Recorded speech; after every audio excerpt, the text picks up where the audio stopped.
Yeah, and maybe one thing I can add is the awakening, the shaking up, the shaping up of the rest of the global auto industry from the Chinese. It's in full swing. The Chinese are coming. And if the Western automakers are not prepared, they're going to have a much tougher moment from when they confronted the Japanese or the Koreans. The Mm. Japanese and Koreans, they're very successful, let's say in the US. But this is a whole different issue, the geopolitical aspect, but that they're coming. Welcome to Analyse Asia, the premier podcast dedicated to dissecting the pulse of business, technology, and media in Asia. I'm Bernard Leong, and there are two major players in the global EV market, Tesla and BYD. Will China crush the EV market like it did with the solar panels in the past decade? To help me with that question today, I have Lei Xing, co-host and founder of China EVs and More, founder of AutoXing, and former chief editor, China Auto Review. Lei, welcome to the show. Thank you for having me. Yes, and definitely this is a topic that a lot of my audience have been asking me to talk about. I'm trying to find out more. And of course, I need to thank Rema from TechBus China as she put us together and we made this interview happen. So, of course, to start off, we have an earlier conversation and I thought you have a very interesting backstory. So, my first question to all my first time guests is, how did you start your career? Yeah, that's actually the first question that we would ask our guests as well. So now Ah. it's my turn to talk about my background a little bit. So I came to the US at the age of not quite 13. So I started in eighth grade in the US and I went to, high school and college here. And that was because my dad, who is very important person as far as my career is concerned, he came over in the US to study in the mid 80s. So I came over with my mother to join him, and I started, eighth grade, high school, college. Um, and during high school, this was in the mid 90s. Okay, so you can guess Mm. how old I am. My dad had attended, he was teaching in New York City, a private school, history. He has a PhD in history.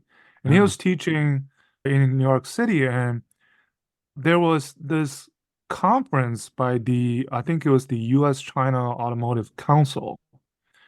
And he went to this conference and suddenly gave him an idea that the Chinese auto industry is going to take off. And this is in the mid 90s. Mm. Okay. So in the mid 90s, a lot of these prominent players, these foreign suppliers, they've been only in China for 30 years. So right about 30 years ago at this time. And he thought about starting a newsletter that he thought that people would want to know what's happening on the ground in China.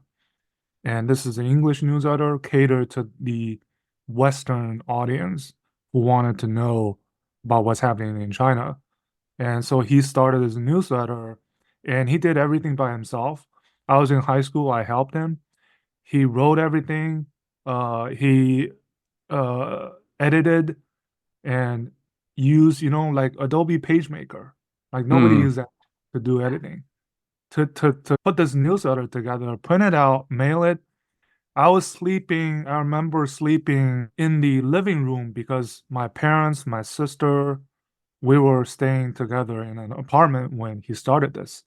So I started helping him when I was in high school. Simple thing as mailing these newsletters out and starting there, getting to know a little bit more about the Chinese auto industry.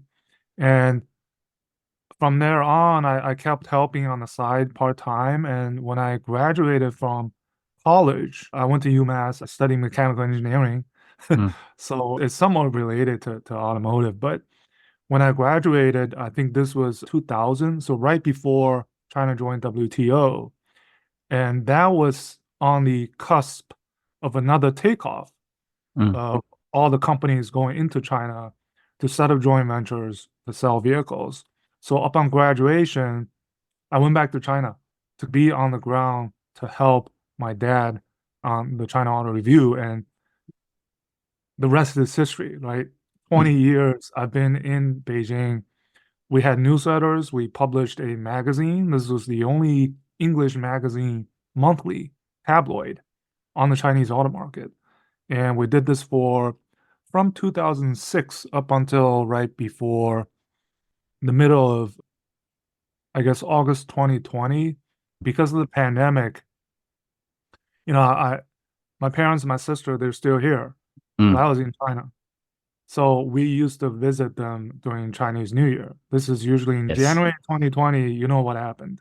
Mm, We got stuck. So I think our mission at China Auto Review was completed because you know how the media landscape have changed. Now we have this podcast platform where people on YouTube, TikTok, whatever, different ways of transmitting and getting your knowledge across. So I started doing my own gig. I still write freelance in both Chinese and English to my audience. I do mm, a little bit of consulting work. And this my own podcast started in the September of 2020. That was when Beijing Auto Show. I was on a panel with my current co-host, Tu Li, at an AmCham Shanghai Automotive Conference. And mm, both of us presented.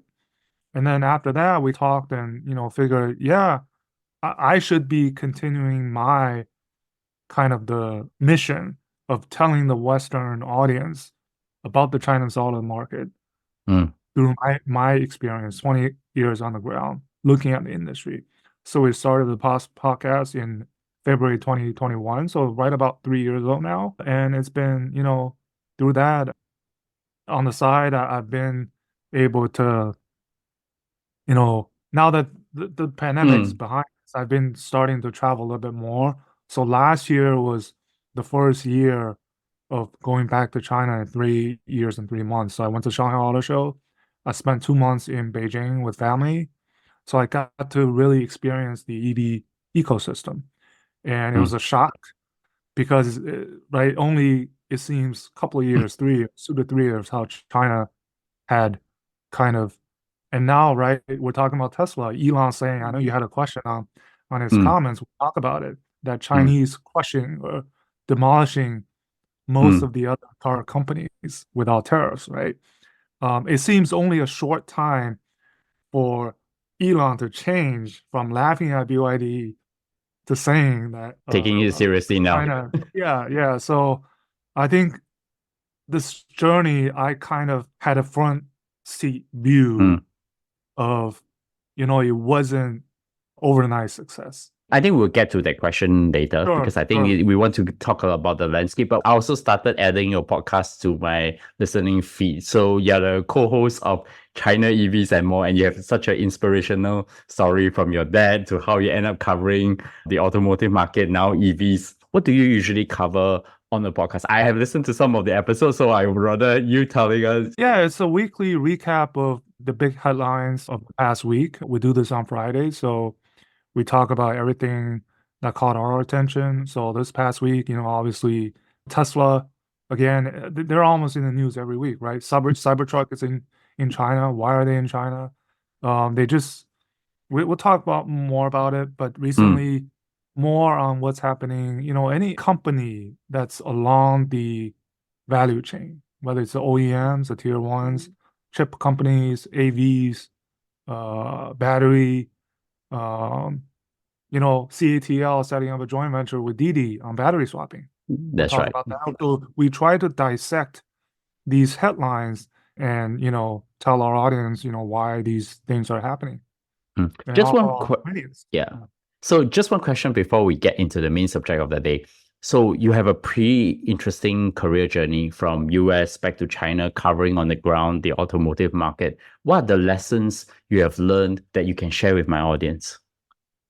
Well, I think the lessons is first really interacting with these different companies, Chinese or foreign, how their processes are different, how their Mm, culture are different.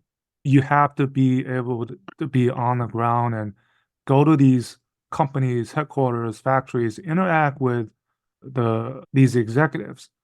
I think so. I'm very thankful I've had that experience. and talking to them, really, not only the executives, but the people who work, let's say, I often attend these kind of the tech shows. So people who are mid-level engineers, they will share a lot more, like technology wise. You will learn a lot from them. So I think understanding the culture, and for me, kind of being, I'm a Chinese American, so Mm, I feel like I'm really half and half, and I can switch easily between the Chinese culture and the American culture. I think not everyone is able to do that, so I'm very thankful that I've been immersed in these two different cultures. mm. So we're going to get to the main subject of the day, which is we are talking about the China EVs and also the battles for supremacy between BYD and Tesla. Can you provide a comprehensive overview of the global EV market and the total market opportunity? Yeah. And specifically for China, how much of the EV market does the Chinese car makers have in this global landscape? Well, if we look at from a 30,000 foot level, light vehicle sales globally is about 80 million a year.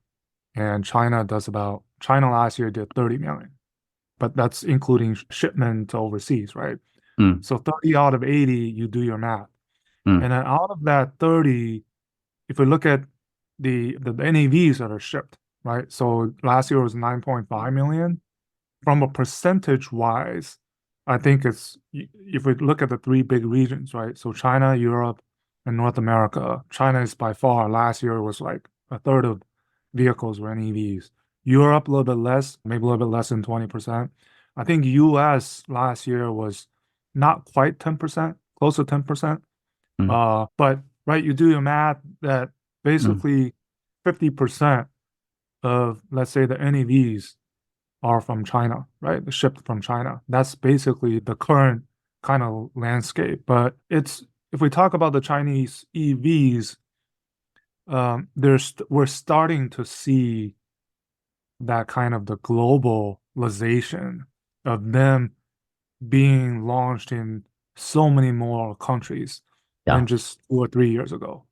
BYD, MG, Tesla, right? Tesla is another example of exporting from China and treating China as an export base, which is becoming a trend among the foreign companies, utilizing China as an export base. You're gonna hear more about, like Nissan, Mm, right? Nissan recently said mm. they're gonna export from China, these type of things. Renault, one of their cheapest EVs sold in Europe is made in China. The Dacia Spring, right? These kind of things are happening. Mm. So it's also interesting because, like, for example, I live in Southeast Asia in Singapore. For every one Yeah, Tesla, I see at least three BYDs on the that's street because yeah. the local taxi service is now all running on BYDs. So You it's know, actually a very interesting take to even like just the way you say it, even though it's three-eighths of it, but the feeling I'm getting even within my geographic regions, I feel that there's more BYDs than the other companies as yeah. such. So in China, similarly to Southeast Asia, which you just described, the BYDs in the ride-hailing market. Before, it was a lot of Corollas, Levins, like the Mm, regular hybrids. They were very popular on the ride-hailing platform. Now it's all of these BYDs, Ions that, from a cost perspective, have really overtaken the Japanese. And not yet in Southeast Asia, but you're seeing that trend, right? What you just mm. described. Yeah. Yeah, I also recall a stats that recently this last quarter BYD actually produced more cars than Suzuki in Japan. That means all their cars, Yeah. including the diesel petrol cars as well. Yeah. And they launched three models at once in Indonesia, right? That's And they're right. trying to build the plant, I think, in Indonesia and Thailand, right? So Mm, you're seeing that happening. So mm. I want to get into a little bit more understanding about the China EV makers. I think a lot of people in the West, so far, the only company they know is BYD. I know the acronym of Build Your Dream, according to the founder. So, can you share the background for some of the key manufacturers in China? I know BYD is one of the top. Then there is NIO, I know Xiaomi recently has launched a EV car. Sure, There's Xiaopeng sure, 汽车, which is Xiaopeng sure. Motors, which is well known, and any others which I have myself missed out. Yeah, so at the top of the show, you mentioned BYD, Tesla, but there's this third bucket of let's just put everybody else in that third bucket, Mm, purely from a volume perspective, right? BYD, Tesla, and then everybody else is right on the heels of both Tesla and BYD, but there's not yet one single challenger that is yet close to the volumes of BYD and Tesla. And these number in the hundreds, right? So it's going to take me all day to mm, really, if we wanted to talk each one of them. But I guess the representative ones we can begin with is really the China's big three US listed companies, right? So the NIO, XPeng, and Li Auto, they're known as the Wei Xiaoli, right? They're considered the top three kind of the Xinshili, the China smart EV startups, because mm, they're the originals, right? They correct. started all three of them roughly 10 years ago. Mm, And each one has their own positioning and brand wise. So NIO, when you talk about NIO, we think of battery swapping. When we talked about XPeng, we think of XNGP, we think of their autonomous driving capabilities. When we think about Li Auto, we think about mm, family, we think about SUVs, we think about EREVs, we think about okay. their focus. But all three of their founders have the tech background or That's right. internet background, right? Mm, Ben of NIO used to be the founder of BitAuto, which is a listed company, the China vertical portal. Li Xiang was the founder of AutoHome, which is another US listed vertical portal in China. And He Xiaopeng of XPeng, he used to be the chairman of the UC Web. that's You right. know, and one funny story, the UC Web, the original, I think, Yu Yongfu, Mm, he was one of the 9 people that were the first Tesla Model S owners exactly 10 years ago. And the other one of those 9 was Li Xiang. So I two of see. these companies, the founders, they owned a Model S before they founded their own smart EV startup. Mm. So it's really interesting to look back on the history and how things came together. But I mean, I think the three, So, but yeah, yeah, BYD is the largest, right? And the founder is a chemical engineer, if I yeah, yeah, remember yeah. correct. And he Mhm. comes from a very different background as compared to all the tech founders of the other three.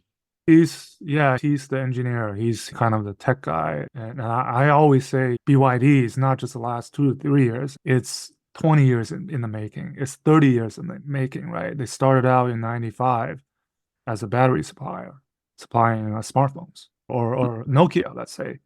And they have that battery foundation expertise, and now they're expanding brand wise, model wise.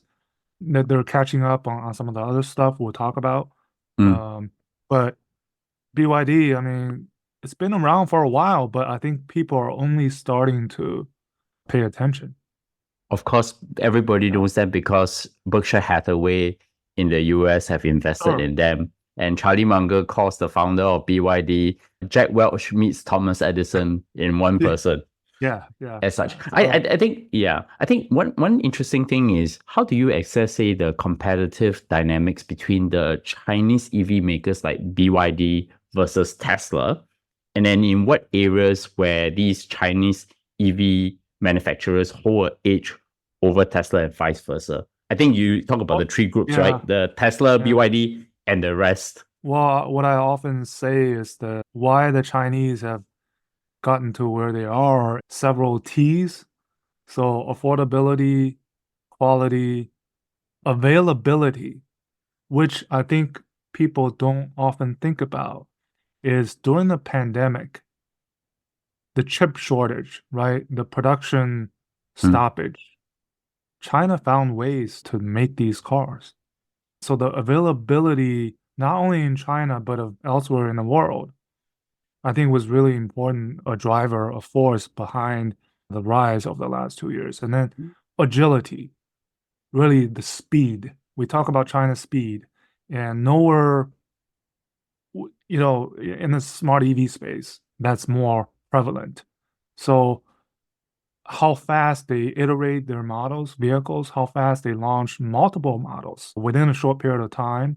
This, I think, the foreign legacies, they really can't compete on is the speed. And also, if we talk about Tesla, BYD, and some of the other Chinese EV companies, really Tesla, what it's worth, I think, granted that we have to give Tesla credit because they've been able to stay strong with really only two products. And really in China is really one product, which is the Model Y, because Model 3 are more, I think, shipped outside of China. And so they have these brands, they have different. Tesla has a huge aura for that brand. And the recent Cybertruck tour in China is a proof of that, right? Of all the craziness in the eight cities, that this brand pull is really still strong. But I think for the other ones is really covering all different positions, segments of the EV market, from the small micro vehicles to the 1 million RMB, $150,000. Yeah, I think they're becoming more confident in trying to be this premium, launch these premium brands because now they're a little bit more tech prowess. There's a lot of innovations, new tech that's starting to appear on these vehicles. So this relentlessness is really not only pushing the foreign legacies, but really it's almost becoming a benchmark for these Mm. foreign legacies to catch up. And that's why you see their work starting to work with Chinese companies, Volkswagen, XPeng, right? Probably we'll hear more, so I mean, Tesla also had their own manufacturing in China as well. And I think they are, that's, so the yeah. number two is now from China. He was brought over by Elon Musk to come and say that because the Chinese is setting the standard of like the agility and the speed of manufacturing that's Yeah, and happening in China. I think we also have to give credit to maybe policies. Tesla was the first one to have 100% owned manufacturing, foreign-owned manufacturing. It's a sign of China opening up, and also there's a saying in Mm, China that in a pool of sardines, you bring in a catfish. And Tesla was that catfish that kind of invigorated not only the EVs in China, but also building the local supply chain in the Shanghai Yangtze River Delta region. mm, So, we have to give credit where it's due, but now I think we're in the midst of a prolonged price war, and I think it's going to drive some brands out. It's going to continue until these brands are driven out. mm, The ones are not able to compete, financially, right? You have to make mm, money. BYD, right? If we look at their Q4 versus Q numbers financially, I think that the margins actually fell, right? Because even BYD has to offer discounts. And you know how cutthroat the competition is when you're even a leader, right? that's right.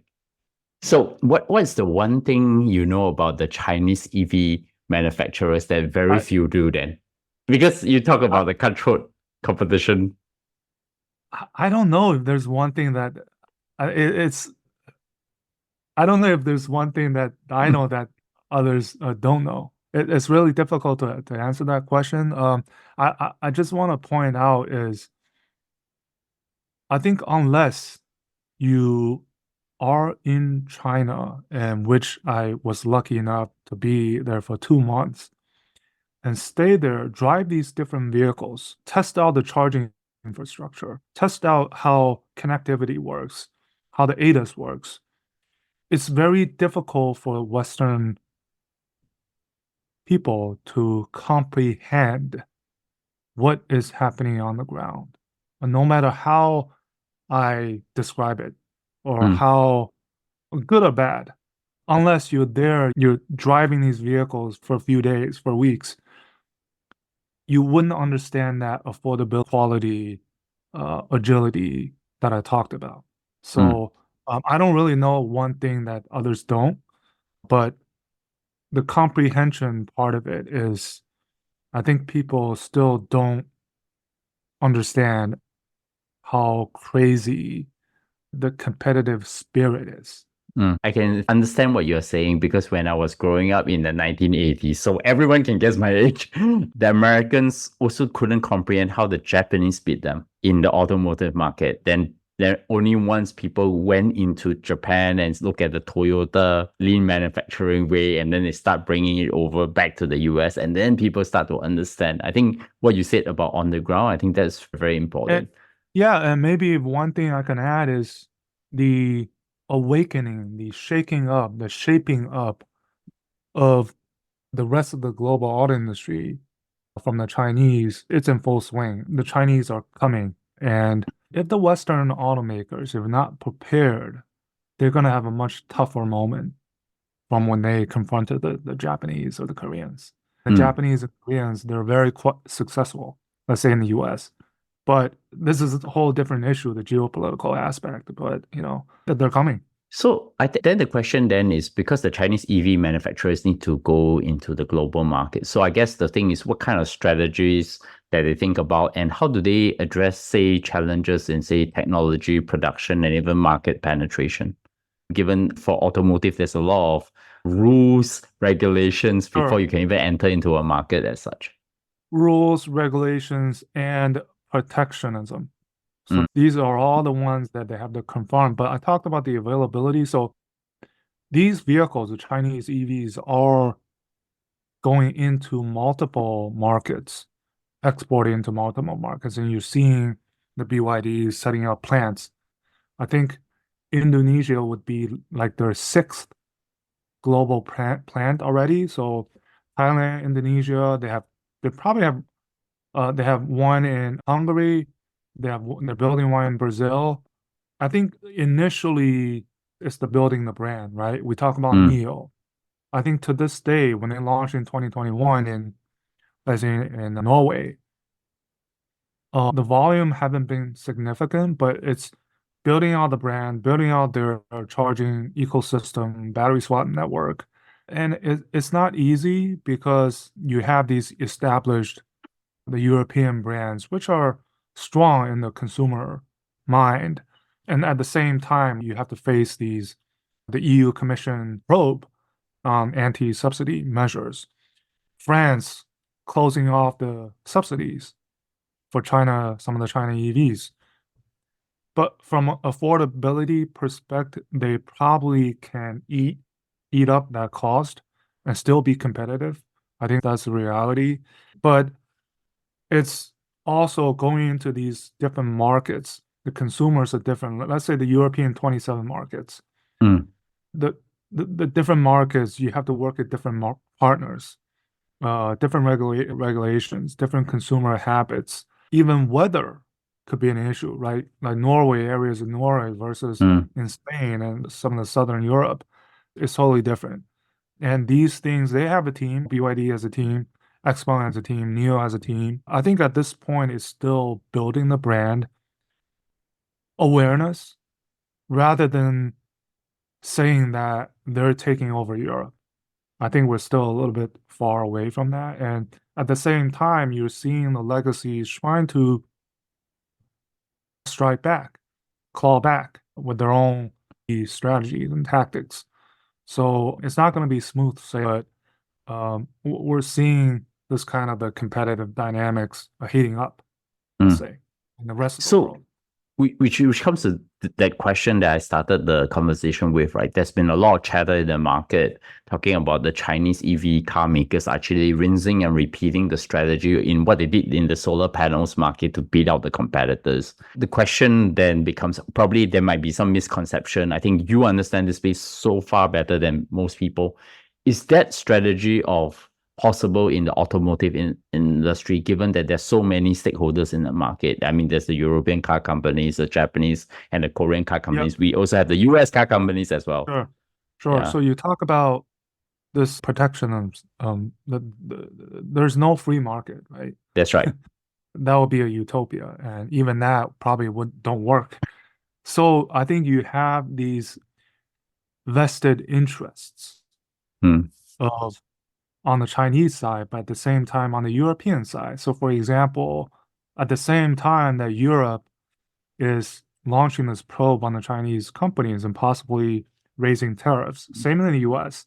In fact, they probably will raise the tariffs if Trump gets elected, right? Hmm. We've been hearing rumors. At the same time, these European automakers, they have their vested interests in China because their largest markets are in China and they have local operations.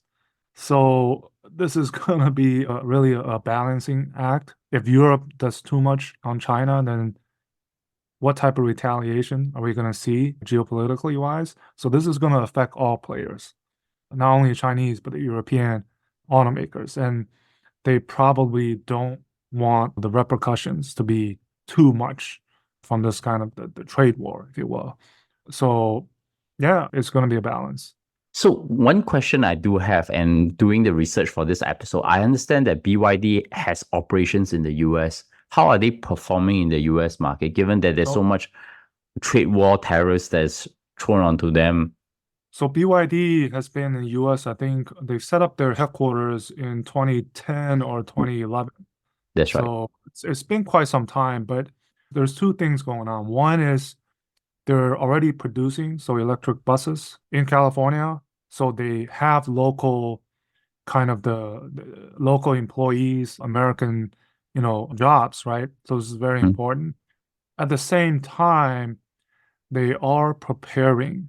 So they just brought over, maybe this is something, one thing I know about the Chinese EV manufacturer until now that people may not know this. They recently brought over some Yangwang U8s into the US for local testing. And this is not surprising because they already have their Han, Tang, a couple of, I think a few Song. And I've even driven the Han and the Tang in the US, here There's in a the car US. models, is it? It's the Yeah, yeah, BYD yeah, car model. yeah, BYD car models, so Mm. they're EVs. Han is a sedan and Tang is like a Lexus RX sized SUV, right? Yeah. So they've been here doing some local testing, maybe even showing them to potential investors in dealerships. Mm. So behind the scenes, they're preparing. They're looking for the right moment to make an announcement. So I think it's just a matter of time and whether you bring it over from China to the US directly or Mexico, right? Mexico is a springboard kind of the for the US market. And you're going to see a lot of actions there from multiple Chinese brands, the Cherries, Great Mm. Walls, BYDs, using Mexico as a base to go into the US, which will irk the kind of the US Mexico, the NAFTA kind of a relationship, because China now is so much seem to be like a threat, right? When we Mm. talk about China, from the politicians.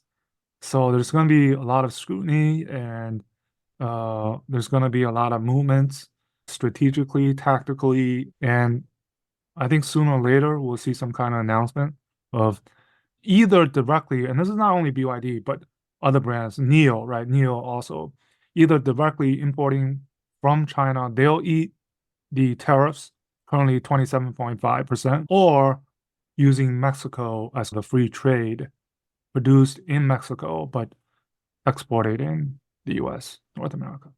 Yeah. I think it will follow a very similar trajectory like the Japanese cars because they were also having the same difficulty penetrating into the US market at that point in time. But I want to come back into a different part of the conversation, comparing Tesla and BYD. Recently, Elon Musk commented about the competitiveness Yeah. of the Chinese Yeah. car makers, but he also made a point that Tesla is also a robotics and AI company. My question first is, does Yeah. BYD have its own car operating system, its own AI or self self-driving car division, or maybe they're working with another Chinese tech giant, Huawei or Baidu, to enhance its tech competitiveness against Tesla. Yeah. So when you talk about BYD, what do you think of? You think of batteries, right? You think of Yep. LFP battery because That's right. it started out as a battery company. So if we talk about robotics AI company, the vertical integration of that part, maybe the autonomous driving operating system, BYD is, I think, slightly behind others on that front. So that's why you're seeing the kind of collaboration, let's say BYD working with DJI. Oh, DJI, right? DJI yeah, is a drone company, but that's right. they're becoming a force in the Mm, driver assistance, the level 2 plus NOA driver assistance features. They're starting to appear on different models, EV models in China. mm, And BYD's recently held an event showing their kind of the R&D prowess, and they're catching up on the autonomous driving aspect of it. mm, So yeah, I would say Tesla would probably, I mean, they'll claim or they'll, mm. brag about AI, Yeah, Dojo, humanoid robots. that's right. Uh, Optimus. right, right. Yeah, and if we look at Elon himself, right, he's a person of multiple, he's the CEO or the chairman of multiple startups, right? Not only Tesla, along the entire kind of the mobility transport space, whereas BYD's, but at the same time, I think BYD, there, this globalization of BYD is that you see that tsunami more so than Tesla. Multiple different models hitting different markets. Yeah. So Okay. But then how about the new Xiaomi, Xiaopeng, where the founders have technology backgrounds then? Then their car OS, they can actually maybe at least have some fight over like the AI, the robotics piece that Elon Musk was talking about. well, even these smart EV startups, right? Mm, They often talk about this full stack yeah. self There's a software autonomous. term. Yeah, the Chinese 全站自研, right? Which Mm, means the full stack, but it's very superficial. Nobody does that. Even mm, Tesla, right? Tesla depends on CATL and BYD for mm, battery cells, right? Although they're trying to ramp up 4680, but and the Neos and Xpengs and the Xiaomi's, right? More often than not, when you look at their press conference, they'll show a slide of the ecosystem partners, the tier ones, the Bosches, the Contis, the ZFs, these companies that are helping them with specific technology, which I think part of their competition is advantage is often having these technologies first appear anywhere else in the world, appear on their models first before anybody else. That's where the competition is. Let's say the drive-by-wire, mm, steer-by-wire. It's first starting to appear on the Chinese EV models rather than else in the world. mm, These advanced levels of ADAS. mm, So I think being in that tech background, I think is more sensitive for these founders to know, especially the case of Li Xiang, right? He's from mm. Autohome, so he That's right. knows his customers. He knows what their customers want and how fast they respond to their customer needs and iterate and come out with these features. That's the China speed that the foreigners need to catch up with, that they Mm. can't compete on, right? Yeah. So, I mean, everybody talks about Tesla. At least I think they always think about the US market, but I think nobody actually talks about them in within the Chinese market itself, right? Or even the other markets. I guess how would Tesla adapting their strategies in response to the growing presence of all these Chinese EV makers that are actually not just being in their local markets, but also now starting to having a little bit of skirmishes in the global markets itself. I mean, I can say for Southeast Asia, I'm seeing a Tesla versus BYD cars going around all the different roads, and I'm really starting to see the competition in pricing is going to be very crucial on that. So using this recent Cybertruck tour, not recent, this ongoing Cybertruck tour, and I myself recently got to see the Cybertruck in Miami, Uh, and the the craziness about Tesla, the crowd, the kind of the halo effect, it's probably 100 times, 1,000 times more in China during this current Cybertruck tour than the US. So that brand aura is still there, that pulling the interest of consumers. Elon, right? There's mm, personality and such a differentiated product. I think there's, I don't know if even BYD can compete on that aspect of it. But at the same time, I think Tesla, for some time to come, their tactic would continue to be price movements, mm, lacking the models, let's say the Model 2 or the Model Q, that all of these other Chinese companies, the big bucket, are pushing out these new models that are more affordable and more features. So at the same time, Tesla is using China as an export base. And if we look at the recent 10K, I think just a couple of days published by Tesla, they talked about the capex mm. being 10 billion this year, right, in 2024. And in that 10K, I don't know whether you've seen it. In that 10K, I think Shanghai was mentioned like a couple of dozen times of what they're trying to do. I think Tesla at this stage, like they said, right, they're at a valley of growth. There's a element of patience maybe. When Tesla launches the Model 2 next year, can that compete in China? Will that have a halo effect like the Cybertruck? I think this is something that uh, I'm sure BYD is watching closely. All the Chinese companies watching closely because not only affordability wise, but really this new manufacturing system that Tesla talks about cost wise is something that what I think will be interesting.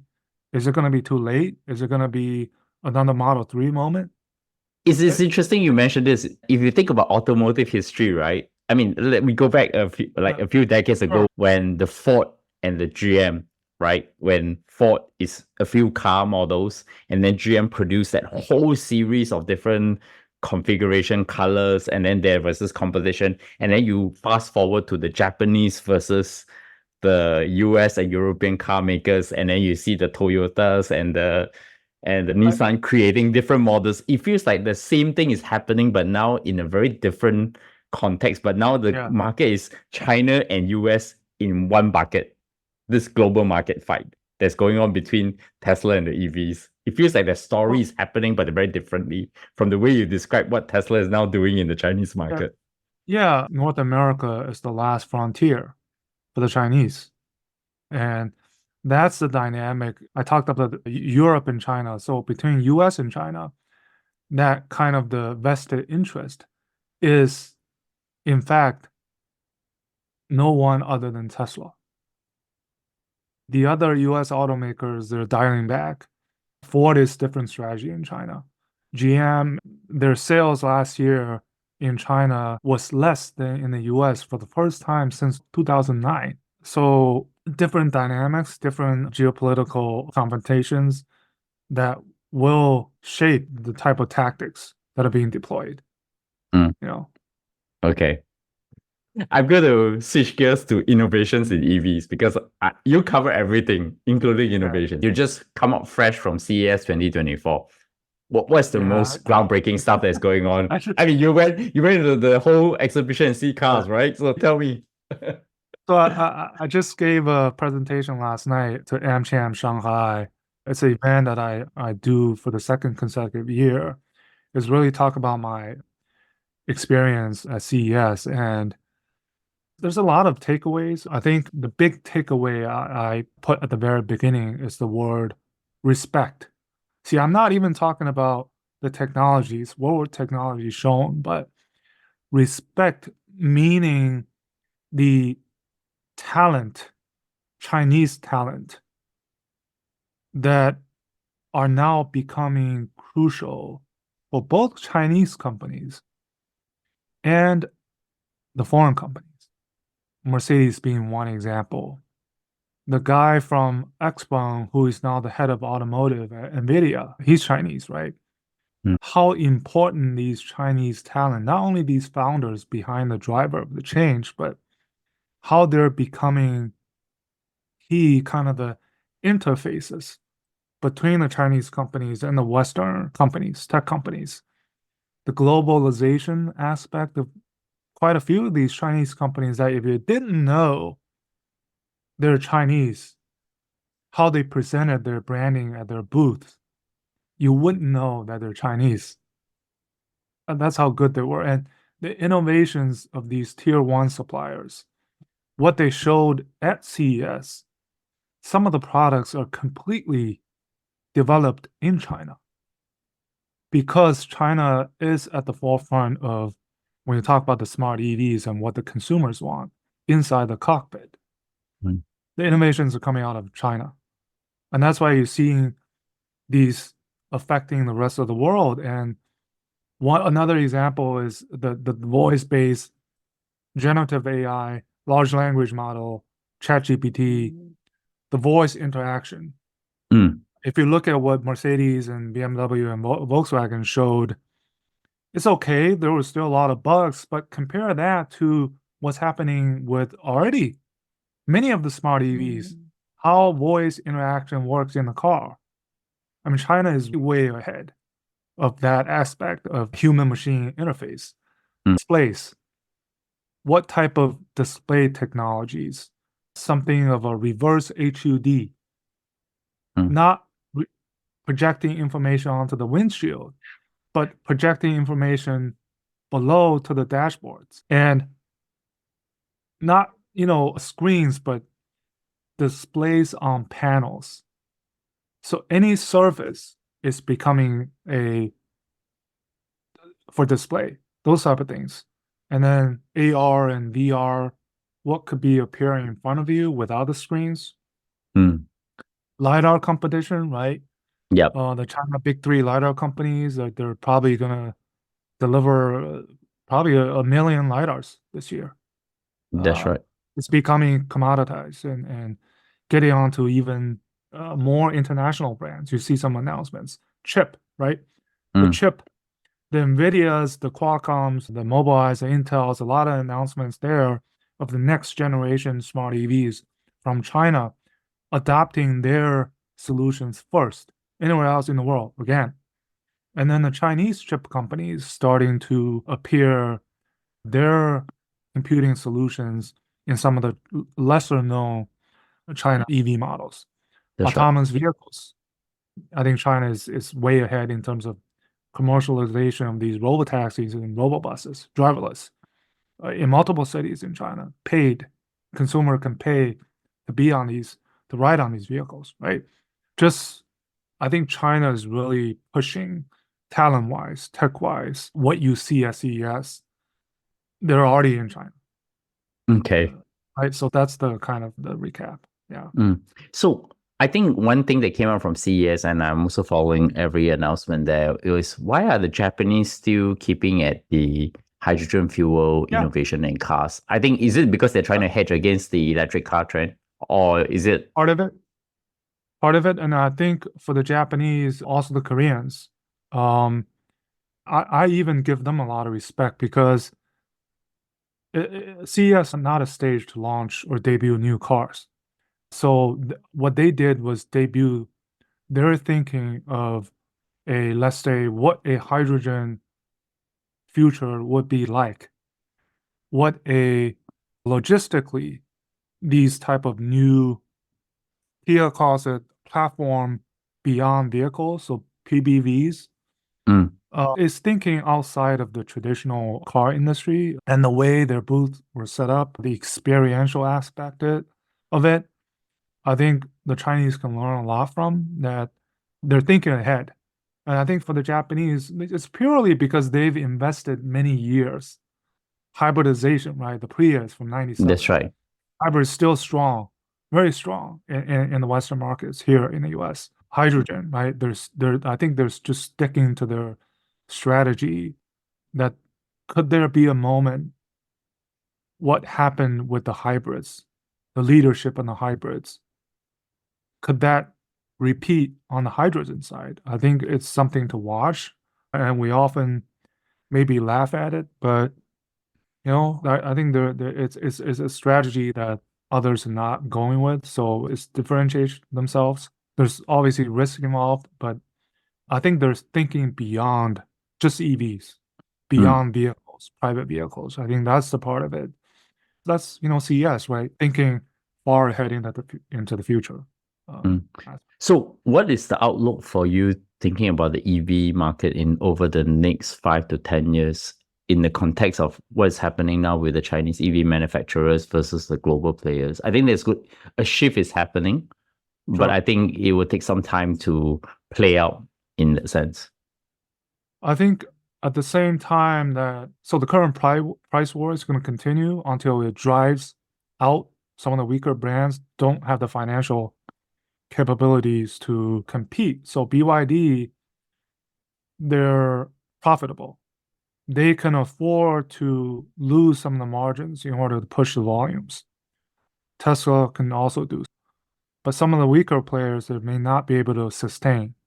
So it's going to drive out some of the players. At the same time, I think what I talked about yesterday on the CS recap is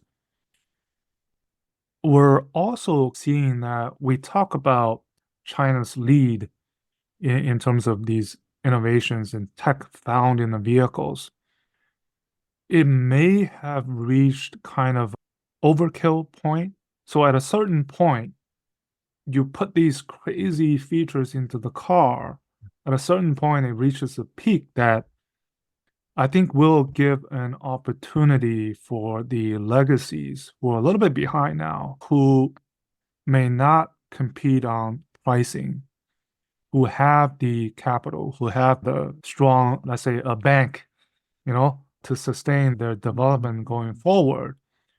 I think we're going to see this wave of really the phenomenal growth of Chinese companies. They're still going to grow, but it's going to be a temper a little bit given the current economy, right? We haven't talked about the Chinese economy, which is part of the reason why we're seeing this huge export numbers in the first place, is to make the factory running, the capacity.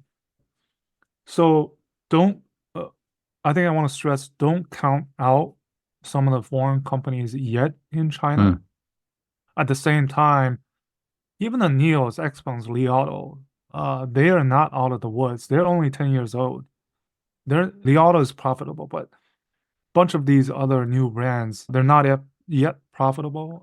They still have headwinds ahead of them while they're trying to compete domestically and at the same time trying to establish themselves in the global markets. Not going to be easy. But if they Uh, survive China, they can go out. They definitely. yeah, well, we put a question mark. It's Okay. ongoing. I think if we talk about 5 years out, the consolidation part of it in China has always been a present tense, ongoing. It's never happened. We've heard about consolidation since 2000s, right? We're still seeing new brands being launched. But I think this current price war is really going to drive out some of the weaker brands. And that already started happening. Would you see these companies going upstream? Like I think there's another market which is the high-end hypercar market, right? The Corner Six, the Horatios, the ultra high net worth. These are Mhm. like that kind of car. Do you think there's some of these brands that is going to fall out by the side? They might even go upstream to even a more competitive market that's in the Well, high end side. I mean, BYD has the Yangwang, right? It's over $1 million RMB, $150,000. And then they have a supercar, right? Mm, So yes, you are seeing that, but the Chinese are a little bit more confident now. Being able to launch that kind of the positioning and compete with, let's say, the Ferraris. mm, yeah. And at the same time, I think the premium definition of premium and price positioning in China is often, it's not what you would think of, right? In the case of Xiaomi, they're benchmarking against the Porsche Taycan and the Tesla Model S for a vehicle that's in fact probably going to be price below 300,000 RMB, which is the most cutthroat, right? A part of the market. Then what do you say? Is it just very superficial that for the sake of, you know, I'm trying to benchmark these brands when in fact, price positioning wise, it's just like any other smart EVs on the market. Those are the dynamics. That's an extremely good point. So my final closing question, what does success mean for the Chinese EV makers in the long run? I think in the long run, talking about being globalized versus being global is a lot more difficult than it is because of the current geopolitical environment worldwide. So I think when we talk about BYD, when we talk about NIO, the question is, are they a global brand? Yes, in terms of the markets that they're entering. BYD, 70 countries. How many different markets? I don't know. Yes, but are they a global brand? From a branding perspective, let's say, if you look at those rankings of the top brands in the world, how they're localized in different parts of the market, there's always, I think for the Chinese brands, there's always that kind of the geopolitical that they are Chinese, that China, the threat of China is always going to hang on these brands. So I think that's something that they will confront for quite some time to come. And the scrutiny, I think they can be global, but at the same time, they have to confront and how to manage the expectations. I think that's hard to do, difficult. Um, Mm. so, So, that's a good place to stop the current conversation. But of course, I definitely get you back to talk more because this market is sure, continuing to go on. So, sure, Lei, many thanks for coming on the show. So, in closing, I have two quick questions. First, any sure. recommendations that have inspired you recently? I think that the inspirations have really come from my own family members. One is my dad, and two is my daughter. So my dad, after China Auto Review, he opened a antique golf museum in the city of Shenzhen at a golf club where the upcoming Volvo China Open is going to be Oh, held in Shenzhen. mm, So my parents now they're back in China and enjoying the good life.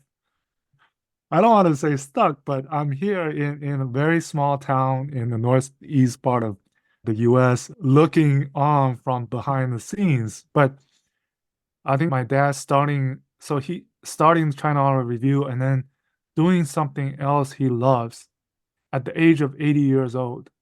So his energy and his drive to pursue his own dream, I got nothing to complain about. And for my daughter, I think her dream is to go to Stanford. She's 12. I didn't have any of that dream or thinking about when came to the US because of the family, the situation that, just attending school and getting an education, that was mm. enough. But having a dream and I think pursuing it at such a young age, I didn't have that. So I think for my dad and for my daughter, they are my inspiration, really. Wow, that's a great Yeah. recommendation. So, where can my audience find you? Definitely So China EVs and more podcasts. yeah, it's on all the podcast platforms. I'm on LinkedIn. I post on LinkedIn. I'm on X, Twitter. I have my own WeChat platforms. I write in both Chinese, English. I write on Medium. I wrote a bunch of, probably over close to 30 articles on a Japanese website called evsmart.net. A bunch of articles over the past 2 years of my own perspectives, attending events of different topics, battery swapping, stuff like that. They're there. So, through many mediums, I try to get my message across. And definitely you can find this show in from YouTube to any podcast platform, and subscribe to our newsletter. Now we have This Week in Asia. Every week we are just going to tell you what are the most interesting events that's happening in Asia as such in every region. So Lei, many thanks for coming on the show, and I look forward to speak to you again soon. Same here. That was awesome. Thank you for having me, and keep in touch.